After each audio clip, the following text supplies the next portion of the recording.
ইমান বড় দামি জিনিস। ইমানের মূল্যায়ন আমরা করি না। সাধারণত দুই কারণে মানুষ দামি জিনিসের মূল্যায়ন করে না। কয় কারণে? দুই কারণে।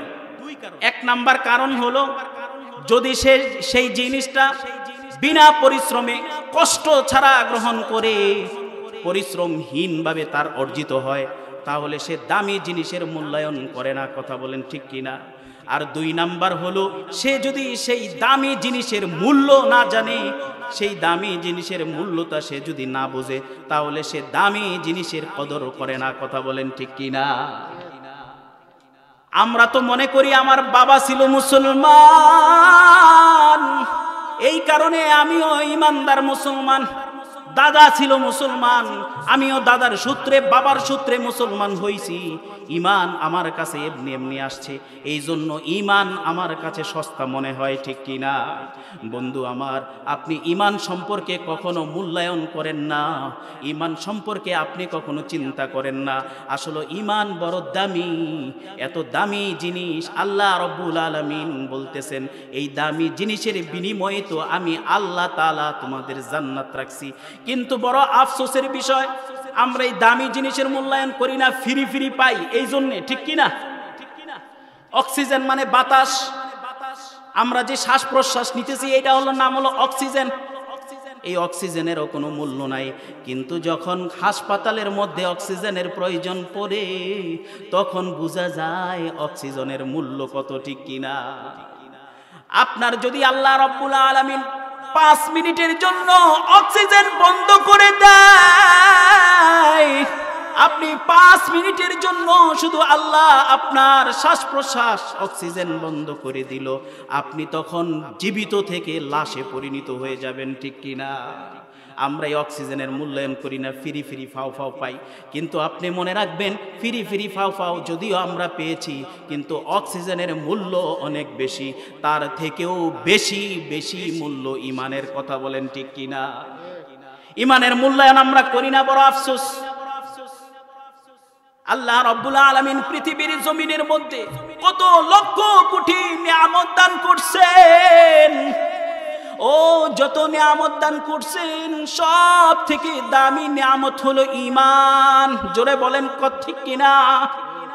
আরো জোরে বলেন, সবচেয়ে দামি সম্পদের নাম কি? আরো জোরে বলতে হবে, দামি সম্পদের নাম কি? ঈমান হলো আমার আপনার জীবনের সবচেয়ে বড় দামি। আল্লাহ কত নিয়ামত দিয়েছেন এটা আল্লাহ রব্বুল আলামিন জানেন। আল্লাহ সূরাতুল ইব্রাহিমের শেষ দিকে বলেন, ওয়া ইন তাউদ্দু নি'মাতাল্লাহি লা তুহসুহা। আমি আল্লাহ রব্বুল আলামিন তোমাদেরকে কত নিয়ামত দিলাম, কত নিয়ামত দিলাম, এই নিয়ামত তোমরা গণনা করে শেষ করতে পারবে না। এই নিয়ামতগুলি যদি তোমরা গণনা করতে যাও, দুনিয়ার সমস্ত সমুদ্রের পানিগুলি কালি হয়ে যদি শেষ হয়ে যায়, আবারও যদি তুমি সমুদ্র আর একটা হাজির করে দাও, এরপরেও আল্লাহ রব্বুল আলামিনের নিয়ামতের লেখা শেষ হবে না। আর এই নিয়ামতগুলির মধ্যে সবচেয়ে দামি নিয়ামতের নাম হলো ঈমান। বলেন সুবহানাল্লাহ। আর সেই ঈমানের মূল্যায়ন আমরা করি না। বড় আফসোস না? এটা কষ্টজনক বিষয়। ঈমানহীন যদি আপনি মরে যান, আপনার 2 আনার দাম আল্লাহ তাআলার কাছে। ঈমান নিয়ে যদি মরতে পারেন, আপনার দাম আল্লাহর কাছে অনেক অনেক, জোরে কোন, অনেক অনেক বেশি। আল্লাহ রাব্বুল আলামিনের হাবিব, মুসলিম শরীফের বর্ণনা সহিহ হাদিস, আল্লাহর হাবিব বলেন, আমার উম্মতের মধ্যে কেউ যদি সরিষা দানা পরিমাণ ঈমান নিয়ে অথবা গমের দানা পরিমাণ ঈমান নিয়ে কবরের জিন্দেগি পার করার পরে যখন তাকে হাসরে উঠানো হইবে, আল্লাহ না করুক অন্যান্য গুনাহের কারণে এই ব্যক্তি যদি জাহান্নামী হয়ে যায়, জাহান্নামী হয়ে যাওয়ার পরেও ওই যে তার দিলের মধ্যে সরিষা দানা পরিমাণ ঈমান ছিল, এই ঈমানের কারণে এরকম 10 দুনিয়া সমপরিমাণ জান্নাত তাকে দান করবে। শুধু তাই নয়, আল্লাহর হাবিব আরো বলেন, যদি ওই ব্যক্তির অন্তরের মধ্যে জাররা পরিমাণ ঈমান, জাররা কাকে বলা হয়? জাররা হলো একটা বালির কণাকে যদি, একটা বালুর কণাকে যদি 70টা ভাগ করা হয়, কয়টা ভাগ? 70টা ভাগ করা হয়। এটা তো আর খালি চোখে দেখা যাইবে না, ঠিক কিনা? খালি হাতেও আর ধরা যাইবে না। এমনি তো বালুর কণা অনেক ছোট, আবার এটারে যদি 70টা ভাগ করা হয়, এক একটা ভাগ এক একটা জাররা সমপরিমাণ। আল্লাহর হাবিব বলেন, আমার কোন বান্দা, আল্লাহর কোন বান্দা, আমার কোন উম্মত যদি এই জাররা পরিমাণ ঈমান নিয়েও কিয়ামতের ময়দানে উঠে, আল্লাহ রাব্বুল আলামিন তার শাস্তির পরে এরকম 10 দুনিয়া সমপরিমাণ জান্নাতের মালিক তারে বানাই দিবে। তো যে কথাটা বলতেছিলাম, সূরাতুল কাহফের শেষ দিকে 107 নম্বর আয়াতে আল্লাহ রাব্বুল আলামিন আমাদেরকে জান্নাতুল ফেরদাউসের মেহমান বানানোর ঘোষণা দিয়েছেন। বলেন সুবহানাল্লাহ। কোন জান্নাত বলেন তো? আওয়াজ করে বলেন, কোন জান্নাত? জান্নাতুল ফেরদাউস। যেই জান্নাতটা অত্যন্ত মাকামওয়ালা জান্নাত, উঁচা জান্নাত। সুবহানাল্লাহ। তো আল্লাহ রাব্বুল আলামিন আমাকে আপনাকে মেহমান বানাবেন। সুবহানাল্লাহ কইতেন না? মুহতারাম হাজিরিন, আল্লাহ রাব্বুল আলামিনের মেহমান হইতে গেলে এই আয়াতের মধ্যে আল্লাহ 2টা শর্ত জুড়াই দিছে। কয়টা শর্ত? 2টা শর্ত জুড়াই দিছে। দেখেন, আজকে যদি মনে করেন বাংলাদেশের রাষ্ট্রপতি অথবা প্রধানমন্ত্রী যারাই আছে, এরা যদি আপনারে এক বেলা ইনভাইট করে, দাওয়াত দেয় যে অমুক তারিখ দুপুরবেলা আপনি আমার সাথে এক টেবিলে বৈশা খানা খাইবেন, আপনার বাড়িতে একটা কার্ড পাঠাই দিস, আর কার্ডের পিছনে কিছু শর্ত উল্লেখ করে দিস। মনে করেন 8-10টা শর্ত উল্লেখ করে দিস। আপনি কি চিন্তা করবেন যে সব শর্তকে আমি পূরণ করে হলেও ওই রাষ্ট্রপতি বা প্রধানমন্ত্রীর সাথে এক টেবিলে বৈশা খানা খাইব? কারণ এটা আমার জন্য অত্যন্ত সম্মানের কথা। বলেন ঠিক কিনা? আর আল্লাহ রাব্বুল আলামিন বেশি শর্ত দেন নাই। জান্নাতুল ফেরদাউসের মধ্যে আমাকে আপনাকে মেহমানদারি করানোর জন্য 2টা শর্ত দিবেন। কয়টা? বেশি শর্ত আল্লাহ রাব্বুল আলামিন দেন নাই। আল্লাহ রাব্বুল আলামিন 2টা শর্ত দিবেন। মুহতারাম হাজিরিন, খেয়াল করে শুনেন। ইনশাআল্লাহ চেষ্টা করব দালিলিক কিছু আলোচনা কথা বলার। আল্লাহ রাব্বুল আলামিন বলতেছেন, ইন্নাল্লাযীনা আমানু ওয়া আমিলুস সালিহাতি কানাত লাহুম জান্নাতুল ফিরদাউসি নুজুলা।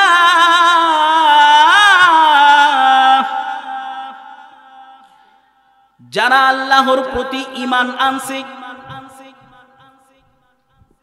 এইখানে আবার প্রশ্ন আসে, ঈমান কি জিনিস? আমি ইনশাআল্লাহ ঈমান কি জিনিস ব্যাখ্যা করে দেব সামনেই।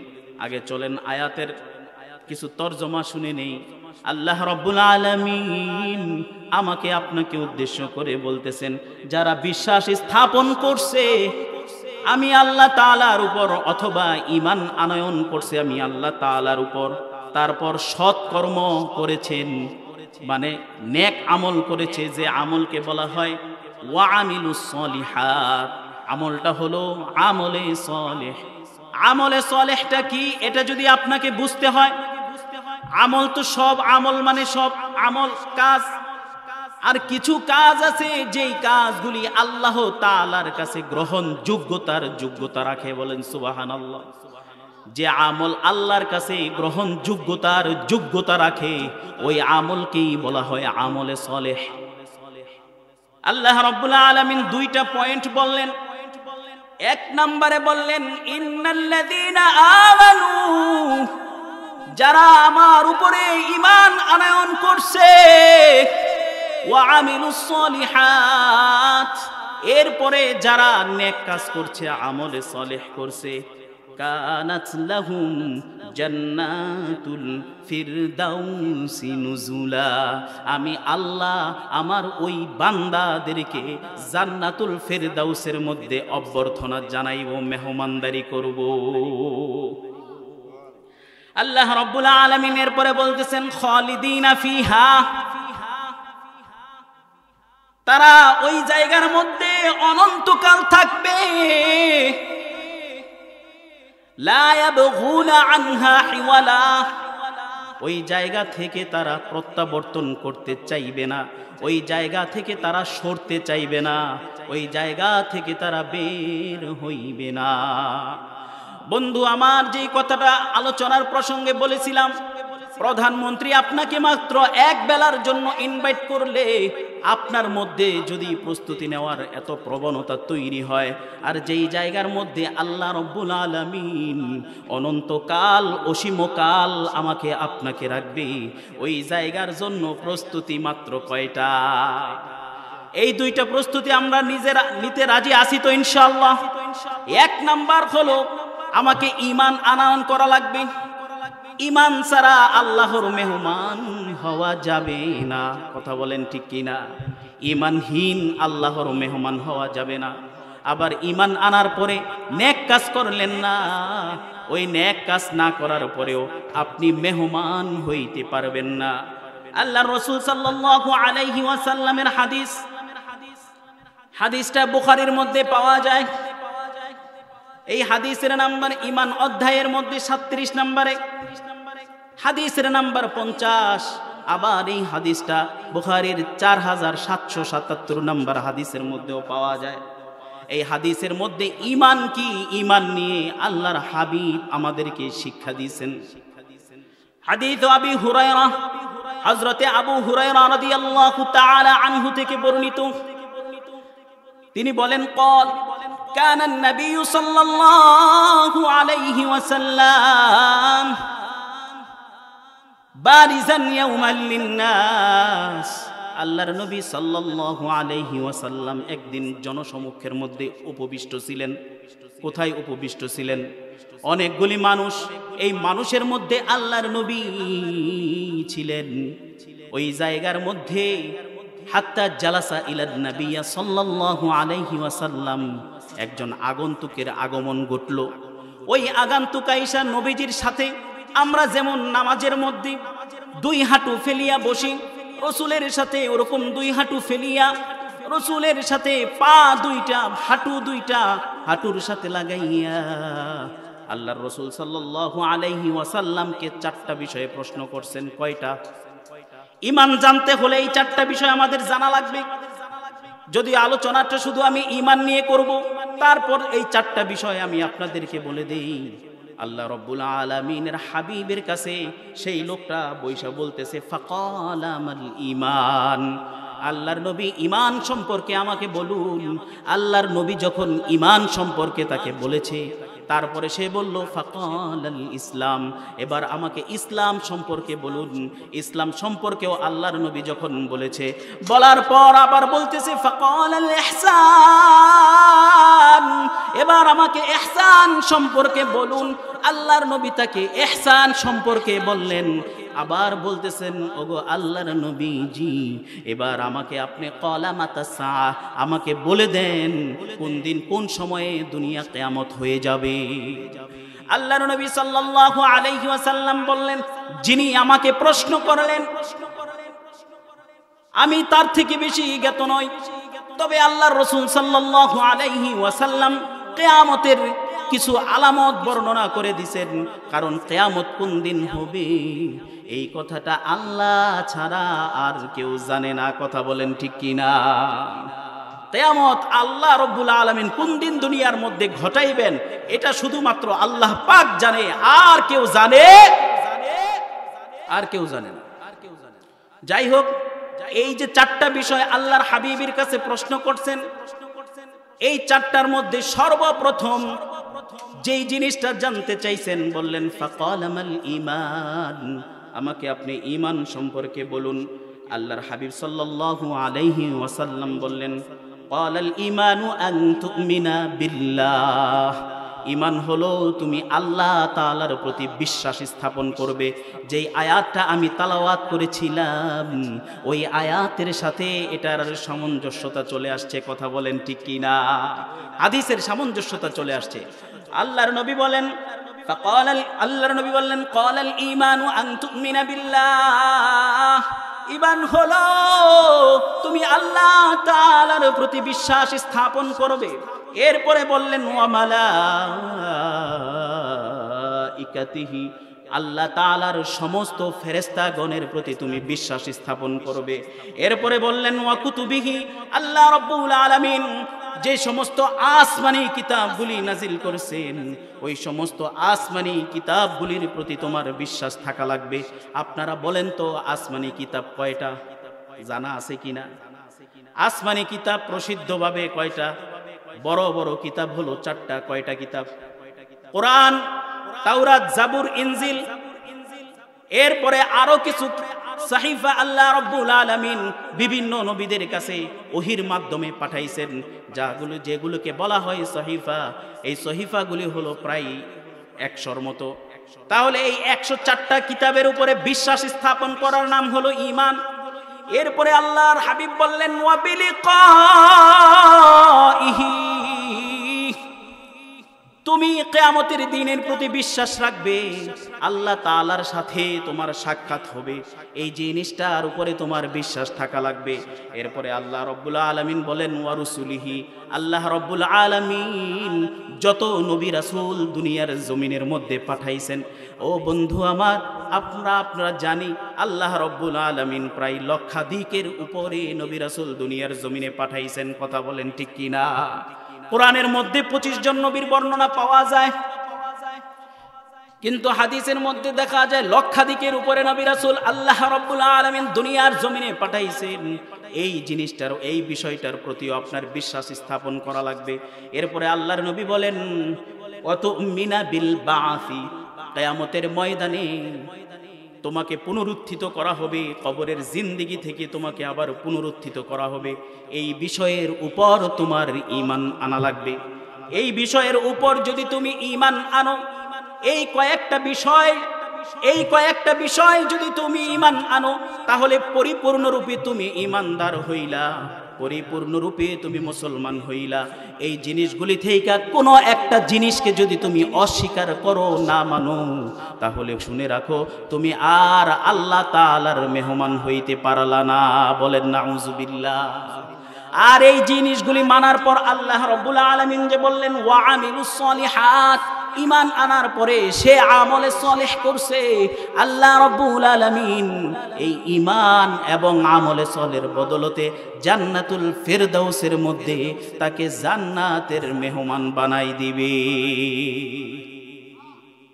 তাহলে ওই জান্নাতের মেহমান আমাদের হইতে মন চায় কি চায় না? বলেন বন্ধু, ঈমান কিন্তু বড় দামি জিনিস, কিন্তু ঈমানের মূল্যায়ন আমরা করি না, কথা বলেন ঠিক কিনা? ঈমান বড় দামি জিনিস, ঈমানের মূল্যায়ন আমরা করি না। সাধারণত 2 কারণে মানুষ দামি জিনিসের মূল্যায়ন করে না। কয় কারণে? 2 কারণে। 1 নাম্বার কারণ হলো যদি সেই জিনিসটা বিনা পরিশ্রমে কষ্ট ছাড়া গ্রহণ করে পরিশ্রমহীনভাবে তার অর্জিত হয়, তাহলে সে দামি জিনিসের মূল্যায়ন করে না, কথা বলেন ঠিক কিনা? আর 2 নাম্বার হলো সে যদি সেই দামি জিনিসের মূল্য না জানে, সেই দামি জিনিসের মূল্যটা সে যদি না বোঝে, তাহলে সে দামি জিনিসের কদর করে না, কথা বলেন ঠিক কিনা? আমরা তো মনে করি আমার বাবা ছিল মুসলমান, এই কারণে আমিও ঈমানদার মুসলমান। দাদা ছিল মুসলমান, আমিও দাদার সূত্রে বাবার সূত্রে মুসলমান হইছি। ঈমান আমার কাছে এমনি এমনি আসছে, এই জন্য ঈমান আমার কাছে সস্তা মনে হয়, ঠিক কিনা? বন্ধু আমার, আপনি ঈমান সম্পর্কে কখনো মূল্যায়ন করেন না, ঈমান সম্পর্কে আপনি কখনো চিন্তা করেন না। আসলে ঈমান বড় দামি, এত দামি জিনিস আল্লাহ রব্বুল আলামিন বলতেছেন, এই দামি জিনিসের বিনিময়ে তো আমি আল্লাহ তাআলা তোমাদের জান্নাত রাখছি। কিন্তু বড় আফসোসের বিষয়, আমরা এই দামি জিনিসের মূল্যায়ন করি না, ফ্রি ফ্রি পাই এই জন্যে, ঠিক কিনা? অক্সিজেন মানে বাতাস, আমরা যে শ্বাস প্রশ্বাস নিতেছি এটা হলো নাম হলো অক্সিজেন। এই অক্সিজেনেরও কোনো মূল্য নাই, কিন্তু যখন হাসপাতালের মধ্যে অক্সিজেনের প্রয়োজন পড়ে তখন বোঝা যায় অক্সিজেনের মূল্য কত, ঠিক কিনা? আপনার যদি আল্লাহ রাব্বুল আলামিন 5 মিনিটের জন্য অক্সিজেন বন্ধ করে দেয়, আপনি 5 মিনিটের জন্য শুধু আল্লাহ আপনার শ্বাস প্রশ্বাস অক্সিজেন বন্ধ করে দিল, আপনি তখন জীবিত থেকে লাশে পরিণত হয়ে যাবেন, ঠিক কিনা? আমরা এই অক্সিজেনের মূল্যায়ন করি না, ফ্রি ফ্রি ফাও ফাও পাই। কিন্তু আপনি মনে রাখবেন, ফ্রি ফ্রি ফাও ফাও যদিও আমরা পেয়েছি, কিন্তু অক্সিজেনের মূল্য অনেক বেশি, তার থেকেও বেশি বেশি মূল্য ঈমানের। কথা বলেন ঠিক কিনা? ঈমানের মূল্যায়ন আমরা করি না, বড় আফসোস। আল্লাহ রাব্বুল আলামিন পৃথিবীর জমিনের মধ্যে কত লক্ষ কোটি নিয়ামত দান করছেন, ও যত নিয়ামত দান করছেন সব থেকে দামি নিয়ামত হলো ঈমান। জোরে বলেন ঠিক কিনা? আরো জোরে বলেন, সবচেয়ে দামি সম্পদের নাম কি? আরো জোরে বলতে হবে, দামি সম্পদের নাম কি? ঈমান হলো আমার আপনার জীবনের সবচেয়ে বড় দামি। আল্লাহ কত নিয়ামত দিবেন এটা আল্লাহ রাব্বুল আলামিন জানেন। আল্লাহ সূরাতুল ইব্রাহিমের শেষ দিকে বলেন, ওয়া ইন তাউদ্দু নি'মাতাল্লাহি লা তুহসুহা। আমি আল্লাহ রাব্বুল আলামিন তোমাদেরকে কত নিয়ামত দিলাম, কত নিয়ামত দিলাম, এই নিয়ামত তোমরা গণনা করে শেষ করতে পারবে না। এই নিয়ামতগুলি যদি তোমরা গণনা করতে যাও, দুনিয়ার সমস্ত সমুদ্রের কালি পানিগুলি কালি হয়ে যদি শেষ হয়ে যায়, আবারও যদি তুমি সমুদ্র আর একটা হাজির করে দাও, এরপরেও আল্লাহ রাব্বুল আলামিনের নিয়ামতের লেখা শেষ হবে না। আর এই নিয়ামতগুলির মধ্যে সবচেয়ে দামি নিয়ামতের নাম হলো ঈমান। বলেন সুবহানাল্লাহ। আর সেই ঈমানের মূল্যায়ন আমরা করি না, বড় আফসোস না? এটা কষ্টজনক বিষয়। ঈমানহীন যদি আপনি মরে যান, আপনার 2 আনার দাম আল্লাহ তাআলার কাছে। ঈমান নিয়ে যদি মরতে পারেন, আপনার দাম আল্লাহর কাছে অনেক অনেক, জোরে কোন, অনেক অনেক বেশি। আল্লাহ রাব্বুল আলামিনের হাবিব, মুসলিম শরীফের বর্ণনা সহিহ হাদিস, আল্লাহর হাবিব বলেন, আমার উম্মতের মধ্যে কেউ যদি সরিষা দ্বারা দানা পরিমাণ ঈমান নিয়ে অথবা গমের দানা পরিমাণ ঈমান নিয়ে কবরের জিন্দেগি পার করার পরে যখন তাকে হাসরে উঠানো হইবে, আল্লাহ না করুক অন্যান্য গুনাহের কারণে এই ব্যক্তি যদি জাহান্নামী হয়ে যায়, জাহান্নামী হয়ে যাওয়ার পরেও ওই যে তার দিলের মধ্যে সরিষা দানা পরিমাণ ঈমান ছিল, এই ঈমানের কারণে এরকম 10 দুনিয়া সমপরিমাণ জান্নাত তাকে দান করবে। শুধু তাই নয়, আল্লাহর হাবিব আরো বলেন, যদি ওই ব্যক্তির অন্তরের মধ্যে জাররা পরিমাণ ঈমান, জাররা কাকে বলা হয়? জাররা হলো একটা বালির কণাকে যদি, একটা বালুর কণাকে যদি 70টা ভাগ করা হয়, কয়টা ভাগ? 70টা ভাগ করা হয়। এটা তো আর খালি চোখে দেখা যাইবে না, ঠিক কিনা? খালি হাতেও আর ধরা যাইবে না। এমনি তো বালুর কণা অনেক ছোট, আবার এটারে যদি 70টা ভাগ করা হয়, এক একটা ভাগ এক একটা জাররা সমপরিমাণ। আল্লাহর হাবিব বলেন, আমার কোন বান্দা, আল্লাহর কোন বান্দা, আমার কোন উম্মত যদি এই জাররা পরিমাণ ঈমান নিয়েও কিয়ামতের ময়দানে উঠে, আল্লাহ রাব্বুল আলামিন তার শাস্তির পরে এরকম 10 দুনিয়া সমপরিমাণ জান্নাতের মালিক তারে বানাই দিবে। ওই সময় তো বিজ্ঞানে তো আধুনিক ছিল না, মানুষ কইতো মোল্লারা কি বলে এগুলা, এই পৃথিবীর মতন বলে 10 পৃথিবী দিবে। অথচ আজকে বিজ্ঞান প্রমাণ করে এই পৃথিবী থেকে সূর্যের দূরত্ব হলো 9,30,00,000 মাইল। কয় কোটি? 9,30,00,000 মাইল। আর এই পৃথিবী থেকে সূর্যটা হলো প্রায় 13 লক্ষ গুণ বড়। কয় লক্ষ গুণ? এরকম 13 লক্ষ পৃথিবী জোড়া দিলে এরপরে এই সূর্যের সমান হবে। অথচ আমরা দূরত্বের কারণে সূর্যের ছোট একটা হাঁসের ডিমের মতো দেখি, ঠিক কিনা? ছোট দেখা যায় না, কুসুমের মতো দেখা যায় না। অথচ এই পৃথিবীর 13 লক্ষ পৃথিবী যদি একসাথে করা হয় তাহলে ওই সূর্যের সমান হবে। এগুলি তো আমার আপনার ব্রেনে ধরবে না, বিজ্ঞানীদের ব্রেনও ধরে না। কথা বলেন ঠিক কিনা? দিকে যায় তখন তারা বলে আমরা এখন আকাশের মধ্যে আসছি, আকাশ থেকেও যদি আরো একটু উপরে যায়, তারপরেও তারা তখন বলে এবার মহাকাশে আসছি। মহাকাশ থেকেও যখন উপরে যায় তখন তারা বলে আমরা এখন শূন্যের মধ্যে আসছি, শূন্য থেকে আরো উপরে যায়, তারপরে তারা বলে মহাশূন্যের মধ্যে আসি, ঠিক কিনা? মহাশূন্যের পরে আর কিছু তারা বলতে পারে? আর কিছু তারা বলতে পারে না। আমার আল্লাহ তাআলা বলেন মহাশূন্যের পরেও কত জায়গা আছে, এগুলা পৃথিবীর মানুষ কল্পনাও করতে পারে না।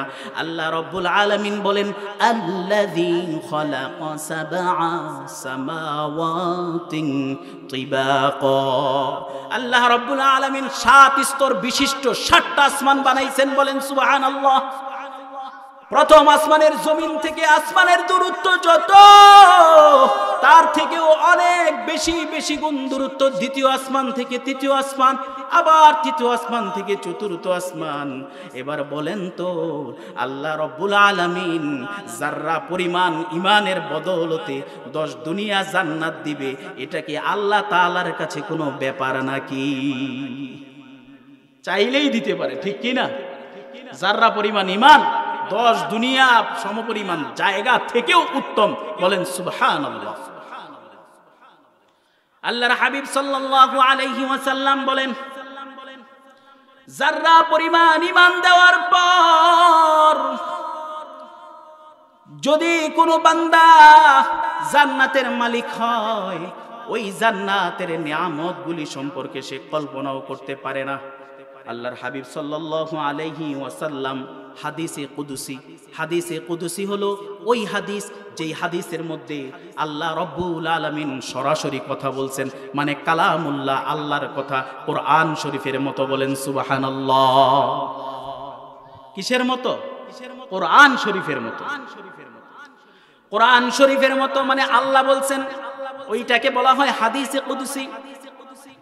হযরতে আবি হুরায়রা রাদিয়াল্লাহু তাআলা আনহু قال عن النبي صلى الله عليه وسلم يقول الله تعالى আল্লাহর হাবিব সাল্লাল্লাহু আলাইহি ওয়াসাল্লাম বলেন, আল্লাহ রাব্বুল আলামিন বলেছেন, ইয়াকুলুল্লাহু তাআলা, আল্লাহ রাব্বুল আলামিন বলেছেন।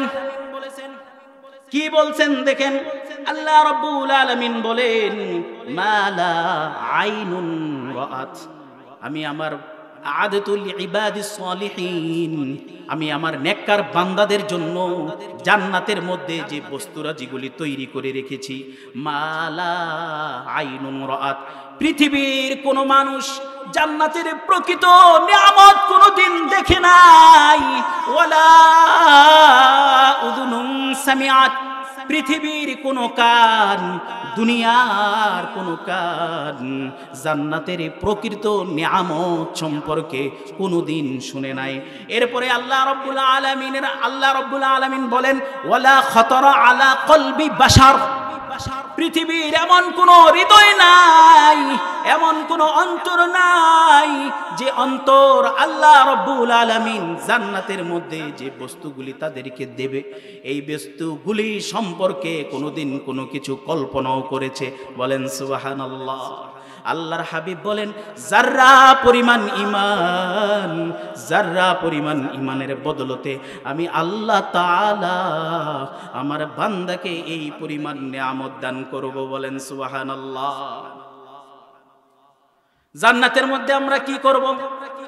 ওয়ালাকুম ফিহা মা তাশতাহি আনফুসুকুম ওয়ালাকুম ফিহা মা তাদউন।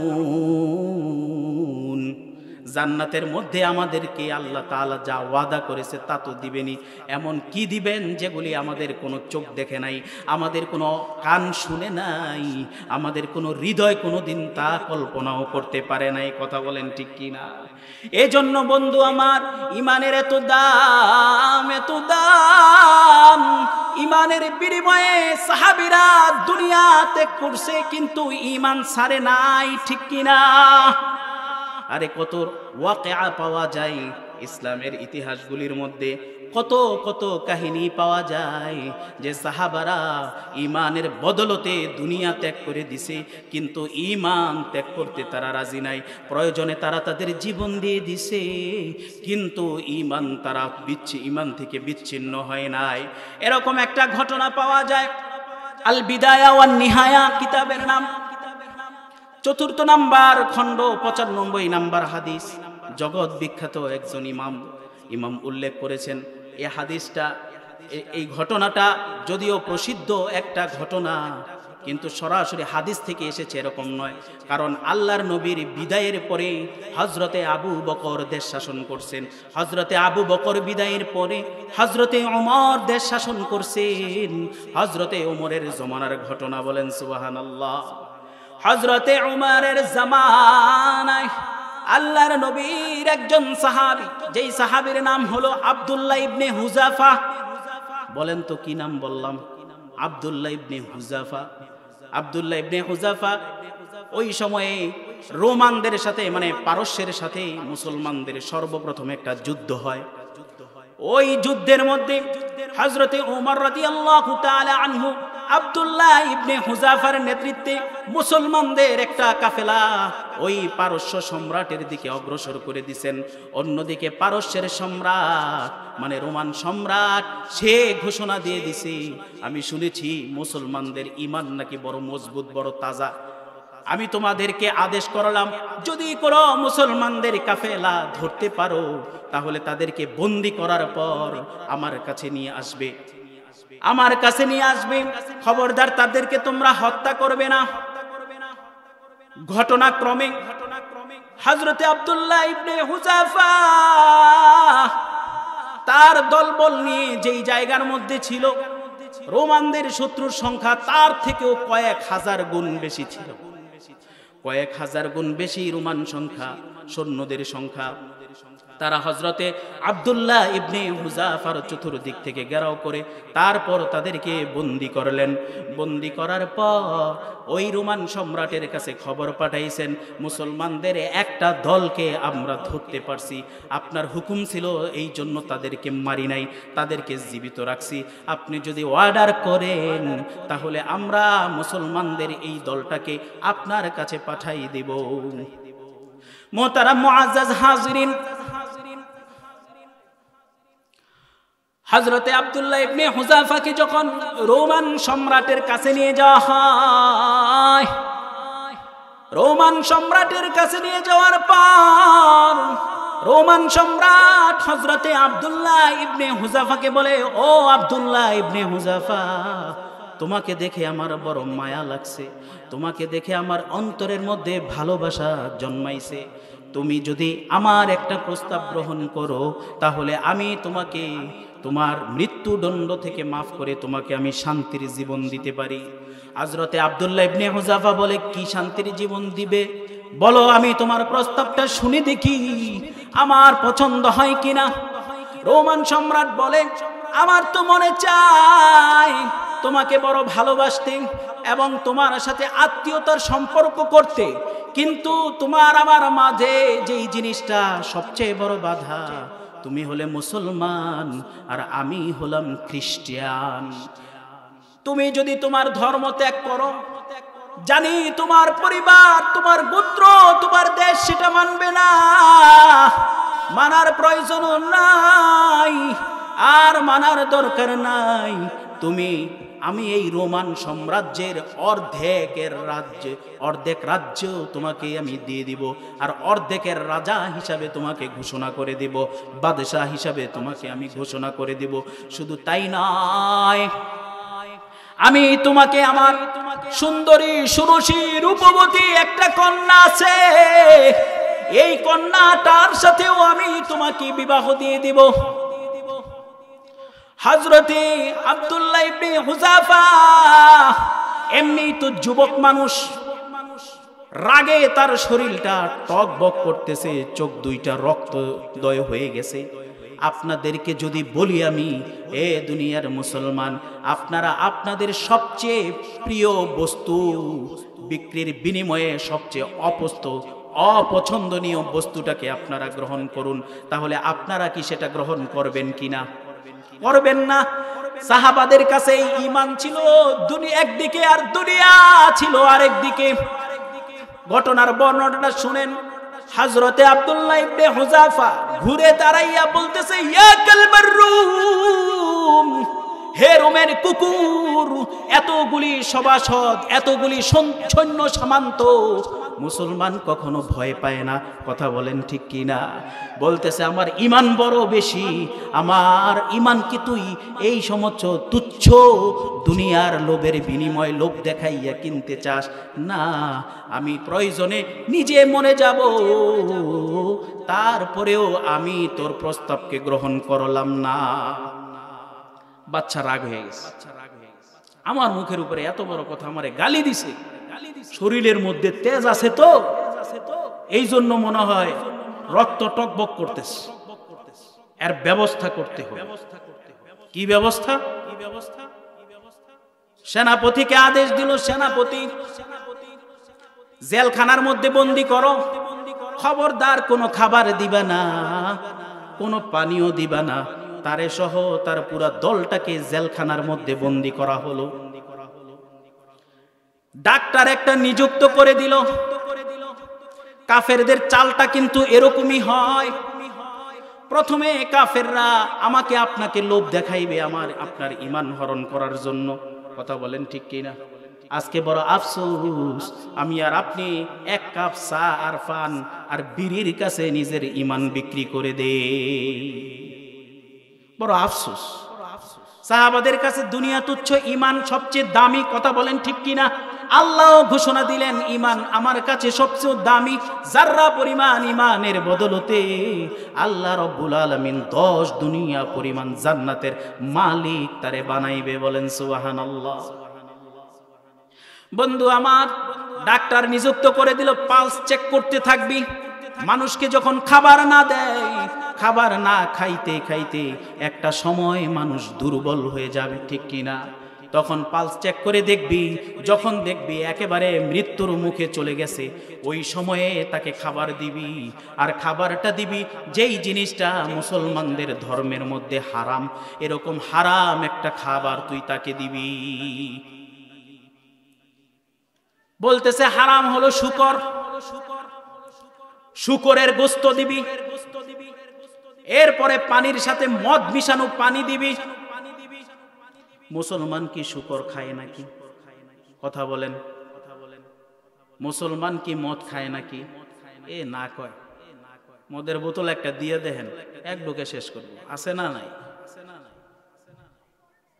এডি হলো ঈমান হারা মুসলমান, ঠিক কিনা? ঈমানওয়ালা মুসলমান না।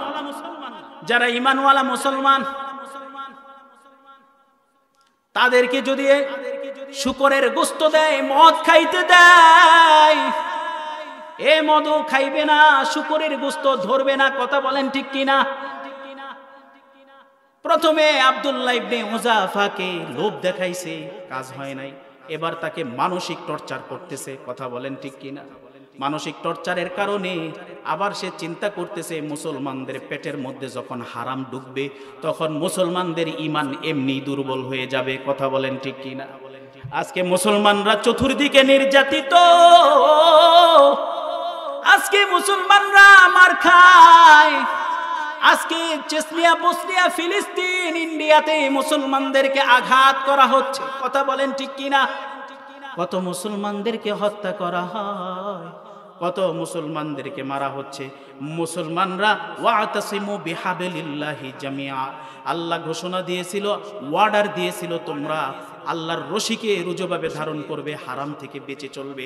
মুসলমান হারাম থেকে বাইচা চলে না, এই জন্য মুসলমানদের অতবতন। কথা বলেন ঠিক কিনা? এ দুনিয়ার মুসলমান, আল্লাহ তো আমাদের জন্য শুকর হারাম করছে, ঠিক কিনা? ইন্নামা হাররামা আলাইকুমুল মাইতাতা ওয়াদ-দামা ওয়া লাহমাল খিনজির ওয়া মা উহিল্লা লিগাইরিল্লাহ। এইখানে আরেকটা জিনিস খেয়াল করেন, আল্লাহ শুকরের সাথে আরো একটা হালাল জিনিস হারাম করে দিছে। হালাল জিনিস হারাম করে দিছে। বলেন হুজুর এইটা আবার কি? হারাম জিনিস আবার হালাল? গরু জব করছেন হারাম, মুরগি জব করছেন হারাম, ছাগল খাসি জব করছেন হারাম। প্রশ্ন করেন কেমনে? আল্লাহ বলেন ওয়ামা উহিল্লা লিগাইরিল্লাহ, পশু জবাইয়ের সময় তুমি যদি আল্লাহর নাম না নাও, তুমি বকরি জবাই করলা আল্লাহর নাম নিলা না, মুরগি জবাই করলা আল্লাহর নাম নিলা না, তুমি গরু জবাই করলা, ওট জবাই করলা, আল্লাহর নাম নিলা না, তাহলে সব ওই শুকরের মতো তোমার জন্য হারাম হয়ে গেল। বলেন নাউজুবিল্লাহ। এজন্য আপনারা যারা দোকানে যাইয়া মুরগি কিনেন, একটা মাসালা খেয়াল করেন, মুরগি কিনেন না অনেকে, এই মুরগি যারা কিনেন জবাই যেই টাইমে করে, এই টাইমে আপনি নিজে দাঁড়াই থাইকে বিসমিল্লাহি আল্লাহু আকবার বলতে বলবেন। বিসমিল্লাহি আল্লাহু আকবার বলা ছাড়া যেন জবাই না করে। করলো আপনিও জানলেন না, হেও কইল না, হারাম কিন্তু পেটের মধ্যে ঢুকে গেল, ফি বুতুনিহিম, এই পেটের মধ্যে হারাম ঢুকে গেল, আর আপনার আমল ঈমান নষ্ট হয়ে গেল। কথা বলেন ঠিক কি? এই জন্য এই বিষয়গুলি খেয়াল করবেন, মুসলমান হিসাবে খেয়াল করা দরকার আছে না নাই? তো চলেন যে ঘটনা বলতেছিলাম, হযরতে আব্দুল্লাহ ইবনে হুযাফা, আব্দুল্লাহ ইবনে হুযাফা 7 দিন কোনো খাবার দেয় নাই। না খাওয়ার কারণে হযরতে আব্দুল্লাহ ইবনে হুযাফা সহ তার সমস্ত সাথীগুলি প্রায় অর্ধমৃত, মরণাপন্ন হয়ে গেল। এমন সময় ডাক্তার পালস চেক কইরা দেখে মনে হয় আর বাঁচবে না। দৌড়াইয়া রাজার কাছে গেছে, রাজা ও বাদশাহ, এবার তারে খাবার দিতে হবে, খাবার যদি না দেন তাহলে সে আর বাঁচবে না। বলতেছে যেই কথা সেই কাজ, শুকরের গোশত পরিবেশন করো, মদ মিশানো পানি পরিবেশন করো। এ দুনিয়ার মানুষ, আপনি যখন মরণাপন্ন হয়ে যাবেন, আল্লাহ রাব্বুল আলামিন বলেন আযকুর ফি মাখমাসাতিন গায়রা মুতাজানিফিন লিইসমিন ফাইন্নাল্লাহা গফুরুর রহিম। মানুষ যখন মরণাপন্ন হয়ে যাবে, মৃত্যুর মুখোমুখি চলে যাবে, তার হালাল জীবন ধারণের জন্য হালাল কোনো বস্তু খাদ্য পাবে না, ওই সময়ের জন্য তার জন্য হারাম গ্রহণ করা যায়। ফি মাখমাসাতিন গায়রা মুতাজানিফ, তার জন্য হারাম কিছুটা জীবন ধারণের জন্য, জীবন বাঁচানোর জন্য জায়েজ। কিন্তু এই জায়গার মধ্যে হযরতে আব্দুল্লাহ ইবনে হুযাফা চিন্তা করে, এই জায়গাটা তো হলো শুধু মাসালাটা জীবন বাঁচানোর জন্য নয়, আমার ঈমান বাঁচানোর জন্য। কথা বলেন ঠিক কিনা? আমি যদি না খায়া মরে যাই, না খায়া মরা গেলেও আমার এই মরণটা হবে আফজালুশ শাহাদা, শহীদের সর্ব উত্তম মরণ। বলেন সুবহানাল্লাহ। হযরতে আব্দুল্লাহ ইবনে হুযাফা ডাক্তারকে বলতেছে, আমার সামনে থেকে হারাম খাদ্যগুলি সরাও, আমার সামনে থেকে যদি হারাম খাদ্যগুলি না সরাও তাহলে আমি কিন্তু লাথি মেরে এই হারাম বস্তুগুলি দূরে সরাই দেব। মুসলমান মরে যাইতে পারে, হারাম গ্রহণ করতে পারে না। বাচ্চা বলে, কিরে ডাক্তার, তুই না বলছিলি মারা যাইতেছে, কিন্তু এই সময় তার মধ্যে এরকম তেজ কেমনে চলে আসছে? ডাক্তার বলে, বাচ্চা মান্দার, আমি তার পালস চেক করে এখনো তো বুঝতেছি সে প্রায় মৃত্যুর দিকে চলে যাচ্ছে, কিন্তু এরকম পাওয়ার তার মধ্যে কোত্থেকে আসলো জানে না। আল্লাহর নবী বলেন, মুসলমানদের সামনে যখন ইমানের প্রশ্ন আসে, মুসলমান মৃত্যুর মুখেও আল্লাহু আকবার ধ্বনি তুলতে পারে কি পারে না? আছে না নাই? আসুক না যত বাধা, যত জড় সাইক্লোন, রাসূলের পথে মোরা থাকবই। এ জীবন বাজি রেখে দিনের নিশান মোরা বাংলার আকাশে উড়াবই। মোরা কামানের মুখোমুখি দাঁড়িয়ে আল্লাহু আকবার ধ্বনি তুলবই। কথা বলেন ঠিক কিনা? আল্লাহু আকবার ধ্বনি মুসলমান মৃত্যুর মুখেও দিতে পারে, ঠিক কিনা? বাচ্চাকে বলতেছে তার মধ্যে এইরকম পাওয়ার কোত্থেকে আসছে জানি না। বাচ্চা বলতেছে, বুঝছি এইভাবে কাজ হবে না। এবার আব্দুল্লাহ ইবনে হুযাফাকে মৃত্যুর ভয় দেখানোর জন্য আবার নাটক মঞ্চস্থ করলো। কেমন মৃত্যুর ভয় আব্দুল্লাহ ইবনে হুযাফাকে দেখায়? বলতেছে, আগামীকালকে সকালে তার সাথী সহ তাকে আমার দরবারে হাজির করবে। আমার দরবারে হাজির করার পরে উত্তপ্ত কড়াইয়ের মধ্যে কোনো বর্ণনার মধ্যে পাওয়া যায় ফুটন্ত তেল, আবার কোনো বর্ণনার মধ্যে পাওয়া যায় গরম পানি টকবক করতেছে। এরকম ফুটন্ত তেলের মধ্যে তার সাথীদেরকে তার চোখের সামনে ছেড়ে ফেলে মেরে ফেলবো, তখন দেখবো তার ইমানের হালত কেমন হয়। মোহতারাম মুআজ্জাজ হাজিরিন, বন্ধু আমার, যেই কথা সেই কাজ। বড় একটা কড়াই আছে না নাই? দেখবেন না বিভিন্ন দরবারের মধ্যে দেখা যায়। কিছুদিন আগে দেখলাম আজমির শরীফের এক ভিডিও দেখাচ্ছে, অনলাইনে দেখলাম। এটার মধ্যে এত বড় এক ড্যাগ, এই ড্যাগের মধ্যে মই দিয়া নাইমা, তারপরে ওইখান থেকে আবার খাবার উঠাইতেছে। অনেকে হয়তো বা দেখছেন, অনেকে দেখেন নাই। আমি দেখছি এত বিশাল এক ড্যাগ, ওই ড্যাগের মধ্যে একসাথে 2-4 জন 2-3 দিক দিয়া মই দিয়া নাইমা ওইখান থেকে খাবার উঠাই গেছে। তো মনে করেন ওরকম একটা বড় ড্যাগ বা কড়াই, উত্তপ্ত তেল জাল করা হচ্ছে। দেখেন সাহাবীরা কেমন ইমানের পরীক্ষা দিয়েছে। কারণ আমরা তো হলাম হযরতে ইব্রাহিম খলিলুল্লাহর সন্তান। ইব্রাহিম নবীও এই পরীক্ষা দিয়ে আসছে। কথা বলেন ঠিক কিনা? যেহেতু সময় কম, আমি আর ঘটনা লম্বা করব না, শুধু এতটুকুই আমি ওয়াকিয়া বলে দেই।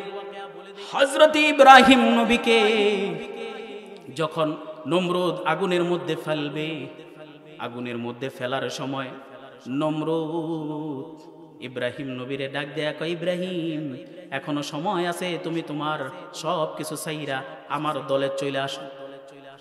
ইব্রাহিম নবী কয়, আমার আগুনে ফালা, তারপরেও আমি তোর দলে আসবো না।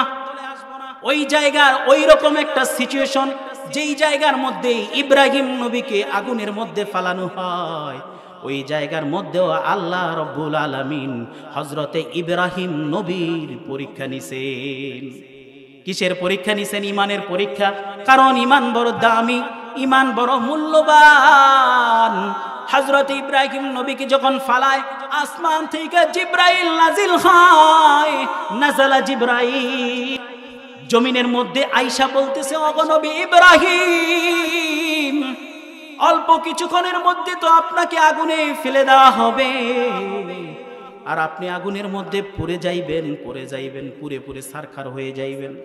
এ আল্লাহর খলিল, আমি জিবরাইল আসছি আপনাকে সাহায্য করার জন্য। আমার কাছে সাহায্য চান, আমি আপনাকে সাহায্য করার জন্য তৈরি। ওগো আল্লাহর খলিল, জানেননি আল্লাহ রব্বুল আলামিন আমাকে 600 পাখা দিছে। একটা পাখা এত বড় করছে, একটা পাখার নিচে সমগ্র দুনিয়াটা ঢাকা পড়ে যায়। আমি আমার একটা পাখা ব্যবহার করব, শুধু একটা বাতাসের মতো একটা বাড়ি দিব হালকা করে, নমরুদের সমস্ত অগ্নিকুণ্ডগুলি ধূলিসাৎ হয়ে যাবে, ধুয়ে মুছে পানি হয়ে যাবে। আপনার সাহায্যের জন্য জিব্রাইল আমি চলে আসছি, আমার কাছে আপনি সাহায্য চান। আসলে সাহায্য চাইতে হবে কার কাছে বলেন তো? আরো জোরে কোন কার কাছে? আল্লাহর কাছে সাহায্য চাইতে হবে। আল্লাহর খলিল ইব্রাহিম নবী বলেন, আরে জিব্রাইল, তুমি আমাকে কি সাহায্য করবা? তুমি নিজেই তো আল্লাহ পাকের সাহায্য ছাড়া চলতে পারো না, তুমি আমাকে কি সাহায্য করবা? আমার মাওলা তো অন্ধ না, আমার মাওলা তো আমাকে দেখতেছে, আমার মাওলা তো আমাকে শুনতেছে। আমার মাওলা যদি চায় আমি আগুনের মধ্যে পড়ব, আমি তাতেও রাজি আছি। আল্লাহ রাব্বুল আলামিন জিব্রাইলের মাধ্যমে ইব্রাহিম নবীর পরীক্ষা নিলেন। ইব্রাহিম নবী পাস করছে না ফেল করছে? এ কয়েকজনে কয় পাস করছে, আর বাকি যারা চুপ করে রয়েছে হেরা মনে কয় ফেল করছে মনে মনে। না, চিৎকার করে বলতে হবে ইব্রাহিম নবী পাস করলো না ফেল করলো?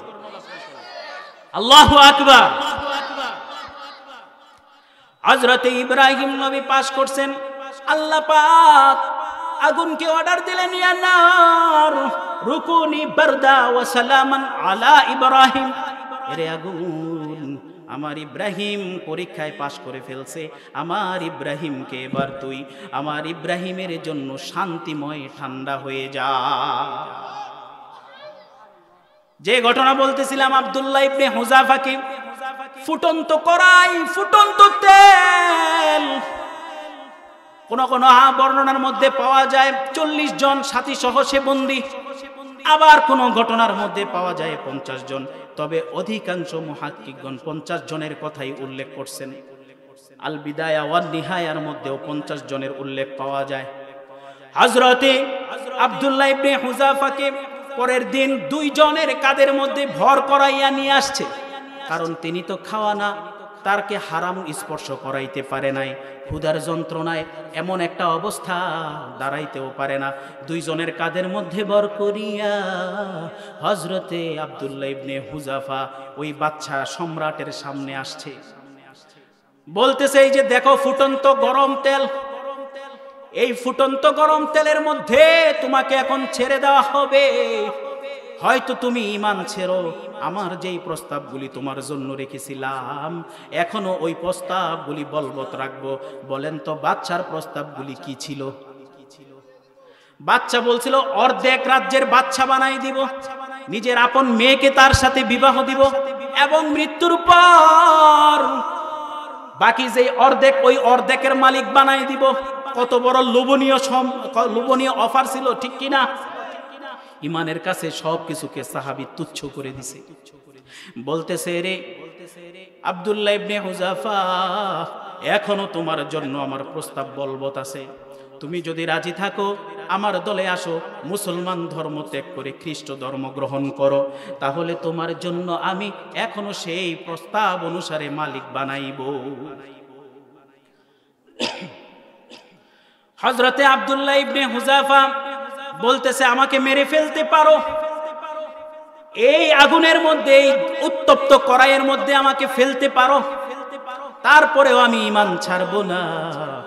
আমার ঈমানটা এত সোজা নয় যে তুচ্ছ একটা দুনিয়ার বিনিময়ে এবং সুন্দরী সুরসী নারীর রূপের বিনিময়ে অথবা রাজত্ব ক্ষমতার বিনিময়ে ঈমানটা ছেড়ে দেব। বলতেছে, এরে তো এইভাবেও গলানো যায় না, যা কয়েদখানা থেকে আর একটা বন্দী ধইরা নিয়ে আয়। মুসলমান আর একটা বন্দী ধইরা নিয়ে আসছে।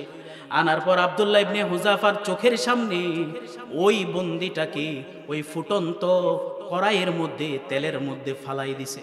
ফালানোর পর সাথে সাথে তার শরীর থেকে হাড্ডি এবং গোশতগুলি আলাদা হয়ে গেল।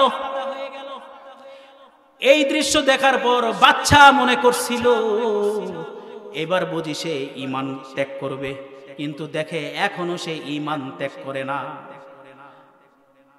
কিন্তু যখন আব্দুল্লাহ ইবনে হুযাফার হাত দুইটা বাইদা তাকে প্রস্তুত করা হয়েছে, অল্প কিছুক্ষণের মধ্যে তাকে ওই উত্তপ্ত কড়াইয়ের মধ্যে ফেলানো হবে, এমন সময় বাদশা লক্ষ্য করে দেখে আব্দুল্লাহ ইবনে হুযাফার চোখ দিয়ে দর দর করে পানির ফোয়ারা ছুটেছে।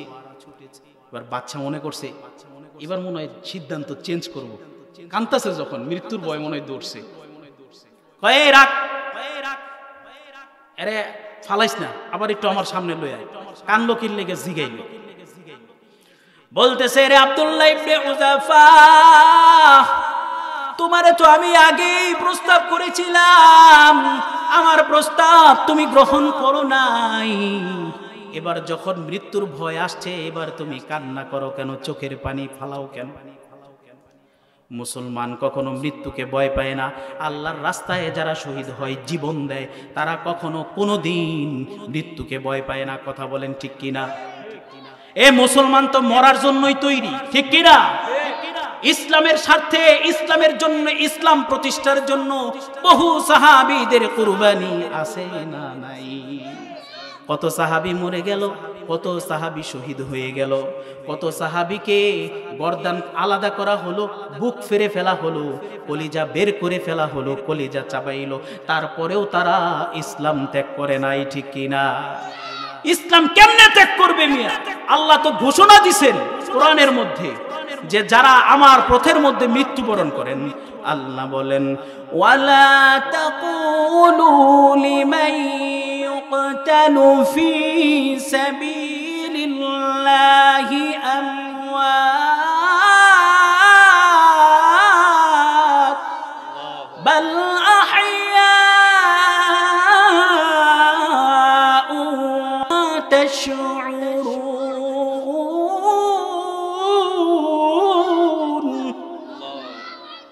আল্লাহ ঘোষণা দিছে যারা আমার রাহে জীবন দেয়, যারা আমার রাস্তায় শহীদ হয়, মৃত্যুবরণ করে, তোমরা তাদেরকে মৃত বলো না, তোমরা তাদেরকে মরে গেছে এরকম চিন্তাও করো না, বরং আমি আল্লাহ তাআলার কাছে বাল আহইয়া ওয়ালাকিন লা তাশউরুন, বরং তারা আমি আল্লাহর কাছে জীবিত, কিন্তু তোমরা তা বুঝতে পারো না।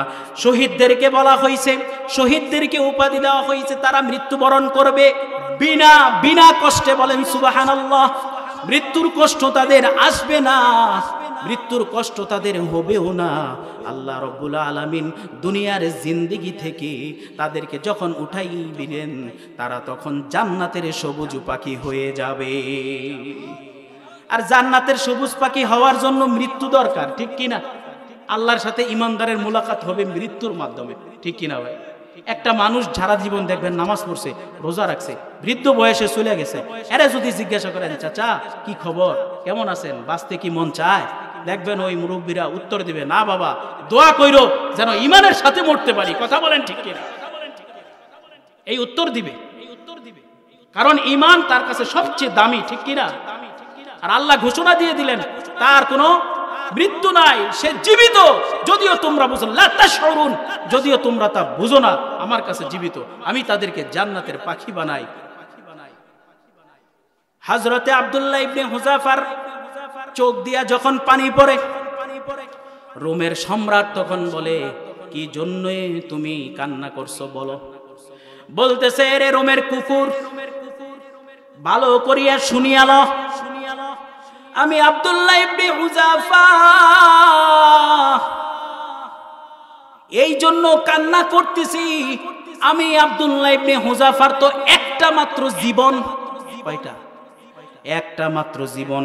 আমার আল্লাহ পাক যদি আমাকে 1000 জীবন দিত, আমি আল্লাহর দিন প্রতিষ্ঠার জন্য ওই 1000 জীবন তোর উত্তপ্ত কড়াইয়ের মধ্যে নির্দ্বিধায় ডুব দিয়ে দিতাম। আমারই মৃত্যুর ভয়। বাচ্চা এবার ভয় পেয়ে গেছে। সাক্ষাৎ মৃত্যু জীবন সায়ান্নের মধ্যে আছে, সাক্ষাৎ মৃত্যুর মধ্যে, এরপরেও ভয় পায় না। না রে, এটা মনে হয় অন্য কিছু হইতে পারে। কারণ ইমানদার যখন ইমানের বলে বলিয়ান হয়ে যায়, আল্লাহ রাব্বুল আলামিনের নুসরত, সাহায্য আসমান থেকে নাজিল হয়, ঠিক কিনা? নাসরুম মিনাল্লাহি ওয়া ফাতহুন করিব, বিজয় আল্লাহ পাকের পক্ষ থেকে আসে। বলেন সুবহানাল্লাহ। হযরতে আব্দুল্লাহ ইবনে হুযাফার এই ঘটনা দেখার পর বাচ্চা ঘাবড়ায়া গেল।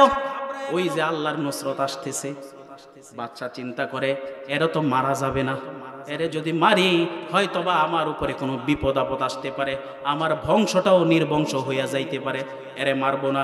কিন্তু চিন্তা করতেছে, আমি 2 মিনিট সময় নিয়ে শেষ করছি, হ্যাঁ, কিন্তু চিন্তা করতেছে যদি আমি তারে ছেড়ে দেই তাহলে তো আমার দলবল মনে করবে আমি মনে হয় ভয়ে তাকে ছেড়ে দিছি, কি করা যায়?